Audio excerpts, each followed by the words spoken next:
تو ویدیو قبلی راجع به کبد چپ صحبت کردیم و به این پرداختیم که از نظر سلولی و مولکولی چه اتفاقی تو بدن میفته.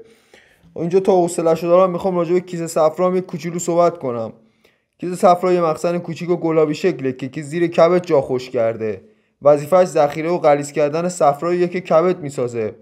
وقتی یه غذای چرب میخورید، این کیسه کوچولو صفراشو میفرسته سمت روده کوچیک تا چربی‌ها رو بشکنه و بعدن بتونه راحت‌تر جذبشون کنه. کیسه صفرا با یه مایع خورنده سر و کار داره، یعنی صفرا حالا چطور خودش رو آسیب نمیبینه. دیوارش سیستم حفاظتی خفن داره که از 4 لایه تشکیل شده. داخلی ترین لایه مخاطی. اینجا سلولای استوانه‌ای صفرا رو غلیظ میکنن و یه مخاط چسبناک میسازن که دیواره رو از خورندگی صفرا حفظ میکنه. لایه همبند لایه بعدیه، پر از رگای خونی و لنفی و عصبیه، یعنی یه جورای پشتیبانی کننده برای تغذیه و عملکرد کیسه. بعدش لایه عضلانی، پر از عضلات صاف و تشکیل شده که فرمانهای هورمون رو منقبض میشه و صفرا رو به روده میفرسته. هورمون بعد گفتم هورمون پیام میده، این منقبض میشه و خلاص خودش رو خالی میکنه. لایه سروز خارجی ترین لایه است که وظیفه‌اش حفاظت از کیسه صفرا در برابر اصطکاک و فشارهای بیرونه.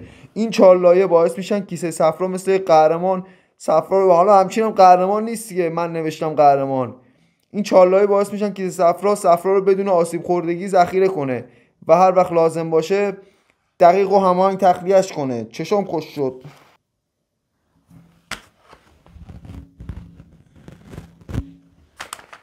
بخش دوم، بخش صفرا. حالا اینجا میخوام خود صفرا رو توضیح بدم. این چیزی که این یارو نگه می‌داره چیه؟ یه مایع زرد رنگ مایل به سبزه، بیشترش آبه، 95%. خیلیاتون دیدید حتما. صفرا درون کانال‌های باریک کبد توسط سلول‌های کبد ساخته میشه. وقتی روده خالی باشه میریزه تو کیسه صفرا. میفهمه وقتی غذا تو روده نیستش موقتا تو کیسه ذخیره میکنه، غذا که خوردین موقع هضم شدن میریزه تو روده. ترکیبش جورای خاص و بوی گندی داره، اما نقش خیلی مهمی تو بدن داره. چند تا ترکیب اصلی صفرا ایناست. نمک‌های صفراوی چربی‌ها رو میشکنن و بدن راحت جذبشون میکنه. جالب بدونید که این نمک‌ها حتی رو سلامتی روده و قند خون هم اثر دارن. کلسترول تو صفرا ضروریه، اما اگه زیاد بشه میتونه باعث تشکیل سنگ صفرا بشه. بیلیروبین از تجزیه گلوله‌های قرمز مرده ساخته میشه و رنگ زرد صفرا رو ایجاد میکنه. رنگ زردش به خاطر این تشکیل این شکستن این بیلیروبیناست. علاوه بر این صفرا یه سری مواد زائد مثل سموم، متابولیت‌های دارویی رو از بدن دفع میکنه.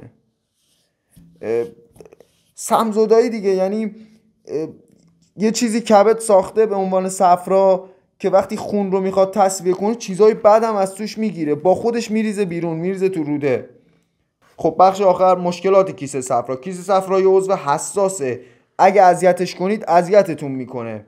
اولی سنگ صفراست. وقتی کلسترول یا بیلیروبین تو کیسه زیاد بشه و نمک‌های صفراوی نتونن حلشون کنن، کریستال‌های تشکیل میشن که به مرور سنگ میشن. رژیم غذایی نامناسب یا عدم تخلیه کامل کیسه هم میتونه این وضعیت رو بدتر کنه. تو ویدیوی بررسی کبد چرم هم گفتم من راجع به رژیم غذایی فعلا صحبت نمی‌کنم، یعنی شاید هیچ وقت صحبت نکنم.